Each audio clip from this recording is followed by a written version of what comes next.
नमस्कार दोस्तों। आपने एक लाइन सुनी है कि पुर्तगालियों ने भारत की खोज की थी। कहते हैं ना 1498 में वास्को डी गामा भारत आया था और उसने भारत की खोज की। तो मन में सवाल आता है कि क्या सच में पुर्तगालियों ने भारत की खोज की थी। ये स्टेटमेंट आपको जो बचपन से पढ़ाया जाता है वो गलत है। पुर्तगालियों ने भारत की खोज नहीं की थी। यूरोप को भारत के बारे में बहुत पहले से पता था। आपको पता होगा कि भारत और यूरोप के बीच में व्यापार प्राचीन काल से चला आ रहा है। मतलब पुर्तगालियों के आने से 2000 साल पहले से भारत और यूरोप के बीच में व्यापार हो रहा है। देखो बहुत सिंपल सी बात है, ये हमारा भारत हो गया और ये हमारा यूरोप हो गया। तो भारत से यूरोप जाने का रास्ता है कि नहीं है? आप चाहे तो स्थल मार्ग से चले जाओ। ये देखो ये देखो ये देखो ये देखो ये देखो ये देखो ये देखो ये देखो ये देखो ये देखो देखो पहुंच गए कि नहीं पहुंच गए? तो भारत से यूरोप जाने का स्थल मार्ग था, लैंड रूट था। उस लैंड रूट का इस्तेमाल करके व्यापार होता था, बिल्कुल होता था। साथ ही साथ समुद्री मार्ग भी तो है। आप अरब सागर में उतरो, अरब सागर में होते हुए या तो आप रेड सी आ जाओ और रेड सी होते हुए, ये रेड सी है, ये रेड सी होते हुए भूमध्य सागर होते हुए या फिर मेडिटेरियन सी होते हुए यूरोप पहुंच सकते हो। हाँ सर, बिल्कुल पहुंच सकते हैं। फिर उसके बाद में अरब सागर चले जाओ। अरब सागर में तुम्हारा ये गल्फ ऑफ पर्शिया, फारसी खाड़ी फारसी खाड़ी होते हुए आगे चले जाओ। लो पहुंच गए कि नहीं पहुंच गए? तो क्या इंडिया और यूरोप के बीच में रास्ता नहीं था? रास्ता तो था। और क्या ट्रेड नहीं होता था? तो इंडिया और यूरोप के बीच में ट्रेड होता था। प्यारे दोस्तों, इंडिया और यूरोप के बीच में ट्रेड होता था। वो लैंड रूट से भी होता था और सी रूट से भी होता था। समुद्र के माध्यम से भी होता था, ज़मीन के माध्यम से भी होता था। और प्राचीन काल सिकंदर के समय से हो रहा था ये व्यापार। और अगर ये व्यापार हो रहा था तो क्यों कहते हैं कि पुर्तगालियों ने भारत आने का रास्ता खोजा? क्योंकि ये रास्ता बंद हो गया था। क्योंकि इस रास्ते को हमेशा के लिए बंद कर दिया। किसने बंद किया? कौन बंद किया? देखो हुआ क्या था कि अगर आपको ये पता होगा तो आप देखो ध्यान से, यहाँ पे टर्की है ना, टर्की। मैं इसको हल्का सा इसको मिटाता हूँ। देखो अगर हल्का सा देखोगे तो ये जो टर्की वाला इलाका है, मॉडर्न टर्की, ये जो टर्की वाला रीजन है, ये पूरा, ये पहले टर्की रीजन था। इस टर्की की बात करोगे तो पहले यहाँ पे कौन थे? क्रिश्चियंस थे, जिसे क्या कहते थे? बैजेंटाइन साम्राज्य कहते थे। नाम सुना है कि नहीं सुना है? यहाँ पे बैजेंटाइन साम्राज्य था जो कि क्रिश्चियंस थे। तो कोई समस्या नहीं थी। लेकिन 15वीं शताब्दी के मध्य में करीबन 1453 के पास यहाँ पे ऑटोमन तुर्क ने कब्जा कर लिया। किसने कब्जा कर लिया? ऑटोमन तुर्क ने कब्जा कर लिया। ऑटोमन तुर्क समझ रहे हो? मुसलमानों ने कब्जा कर लिया, तुर्क मुसलमानों ने। और जब तुर्क मुसलमानों ने कब्जा कर लिया तो तुर्क मुसलमान और क्रिश्चियंस की 36 का आंकड़ा था। तुर्क मुसलमानों ने कहा कि भैया यूरोप वालों, हम तुमको जाने नहीं देंगे। ये जो रास्ता तुम्हारा है, हम इस रास्ते को बंद कर रहे हैं। ये जो रास्ता है इसको बंद कर दे रहे हैं, हम तुमको जाने नहीं देंगे। जाना है तो टैक्स दो। बोला कितना टैक्स चाहिए? बोला 10 रुपये टैक्स लगता था। एक काम करो, 200 रुपये टैक्स दे दो। भाई 10 रुपये की जगह पे 200 रुपये टैक्स कहाँ से वाजिब है? ये तो गलत बात है। दूसरा, टैक्स देने के बाद भी जान माल की कोई सुरक्षा नहीं। तो एक तरह से यूरोप के लिए भारत आने का रास्ता बंद। तो ये जो एंशिएंट रूट था, जो प्राचीन रास्ता था, ये किसने बंद कर दिया? ऑटोमन तुर्क्स ने बिल्कुल बंद कर दिया, बिल्कुल बंद कर दिया। आने ही नहीं देंगे। आना है तो पैसा लाओ, और जान माल की सुरक्षा का कोई गारंटी वारंटी नहीं है।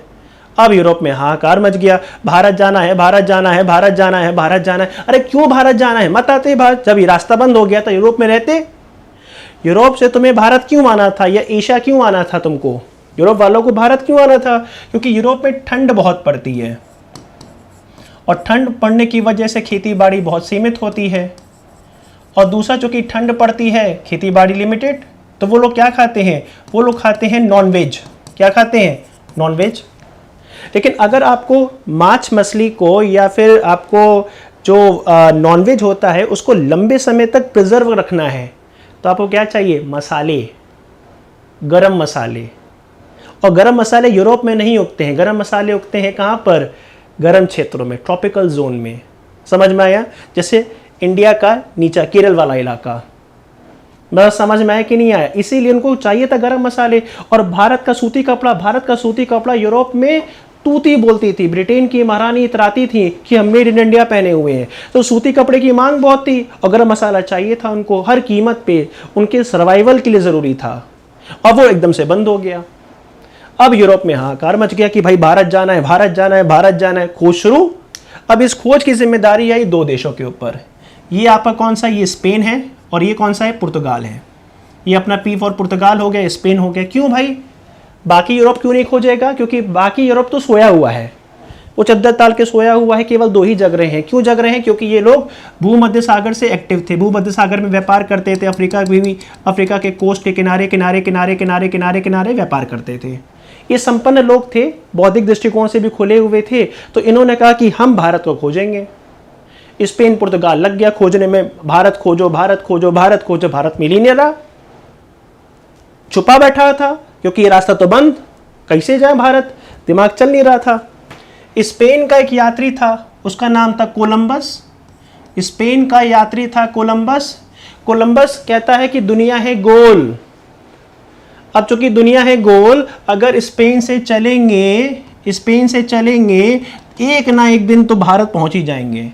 भाई साहब, स्पेन से कोलंबस निकला और टहलते हुए अटलांटिक महासागर को पार किया और पार करने के बाद आगे बढ़ा तो देखा, अरे एक नया इलाका समझ में आया। वो कहाँ पहुंचा था? ये जो आपका ये है ना सेंट्रल अमेरिका, यहाँ पहुंचा था।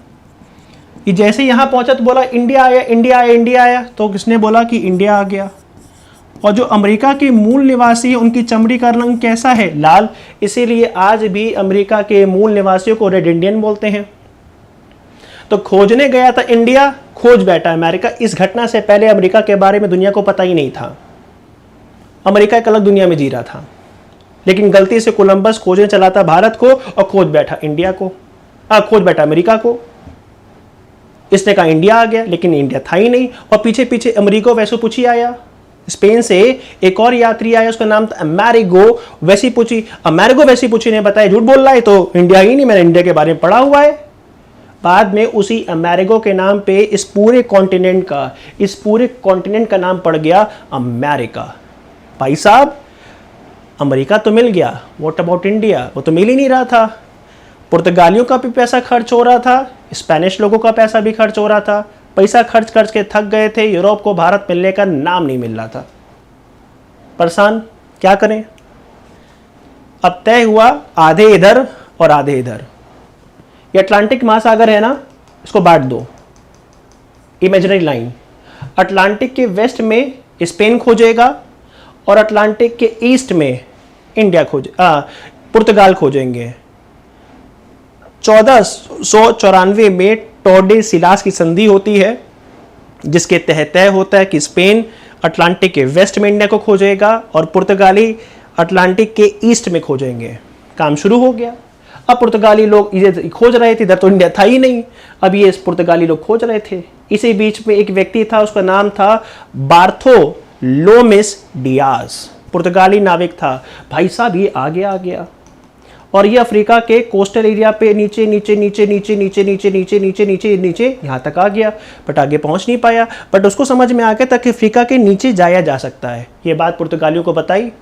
पुर्तगालियों को लगा कि अच्छा नीचे जा सकते हैं, और नीचे जा सकते हैं। तो अब ये जब बात पुर्तगालियों को पता चली तो पुर्तगालियों ने कहा चलो कोशिश करते हैं। इसी का परिणाम था कि 1497 पुर्तगाल की जो राजधानी लिस्बन, उस लिस्बन से एक यात्री निकला। मैं एक और रंग लेता हूँ। लिस्बन से एक यात्री निकला, उसका नाम था वास्को डिगामा। वास्को डिगामा निकला और वास्को डिगामा जब निकला तो ये अफ्रीका का जो पश्चिमी इलाका है ना, इसको पीछे से किनारे किनारे किनारे किनारे किनारे किनारे किनारे किनारे किनारे किनारे किनारे किनारे किनारे किनारे यहाँ पे रुक गया। आगे क्यों नहीं बढ़ा? क्योंकि यहाँ तूफान चलता था, समुद्री तूफान, और किसी की हिम्मत नहीं। सबको लगता था यहाँ राक्षस रहते हैं, अगर इस इलाके को पार करेंगे तो मारे जाएंगे।